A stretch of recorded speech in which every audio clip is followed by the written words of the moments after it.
మంచు కుటుంబానికి ఒక బిగ్ షాక్ తగిలినట్టు తెలుస్తుంది. ఏకంగా ఈ కుటుంబం మీద 2 కేసులను తిరుపతి జిల్లా చంద్రగిరి పోలీసులు నమోదు చేశారు. తనతో పాటు తన భార్య మౌనికపై దాడికి ప్రయత్నించారని మంచు మనోజ్ కుమార్ పోలీసులకు ఫిర్యాదు చేసిన సంగతి తెలిసిందే. ముఖ్యంగా డైరీ ఫామ్ గేట్ వద్ద జరిగిన ఘటనపైన ఇరు వర్గాల మీద కూడా ఫిర్యాదులు రావడంతో కేసులు నమోదు చేసి దర్యాప్తు చేపట్టారు.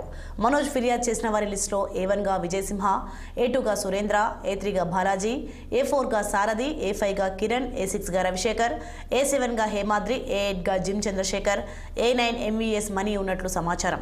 అటు మోహన్ బాబు, PA చంద్రశేఖర్ నాయుడు ఫిర్యాదు చేసిన వారి లిస్టులోనే A1 గా మంచు మనోజ్, A2 గా మౌనికతో మరో ముగ్గురున్నారు.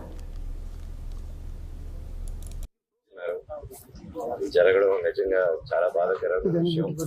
కానీ జరుగుతుంది, వాస్తవానికి జరుగుతున్నాయి. అండ్ ముఖ్యంగా మీ అందరికీ నేను చెప్పాలేంటంటే అభిమానులు అనేది దేవుడు ఇచ్చిన వరం అండి.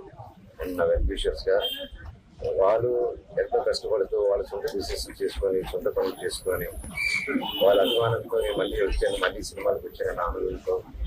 ఈ ఒక 8 సంవత్సరాల గ్యాప్ లో కూడా నేను సినిమాలకు దూరంగా ఉన్నాను, జనాలకు దూరంగా ఉన్నానని చెప్పకుండా నన్ను ఎప్పుడు జనాల్లోనే పెడుతూ, నన్ను ఎప్పుడు ప్రోత్సహిస్తూ, నాకు హెల్ప్ చేస్తూ సపోర్ట్ చేశారు. దానికి అందరికీ రుణపడుతున్నాను, నాకు సపోర్ట్ ఇచ్చినందుకు. అలాగే అంత ప్రేమగా అభిమానం చేసేటప్పుడు ఒకరిని అభిమానాన్ని ఆపకూడదు. నేను ఒక లీడర్ని ప్రేమించు, ఒక అభిమానించు, ఒక యాక్టర్ని అభిమానించు. నాకు తిరిగారు నా ఫ్రెండ్స్ హీరోలు కూడా ఉండే, అన్న నేను హీరో ఫ్యాన్, నేను నా హీరో ఫ్యాన్ అంటే. రంగారెడ్డి జిల్లా డిండి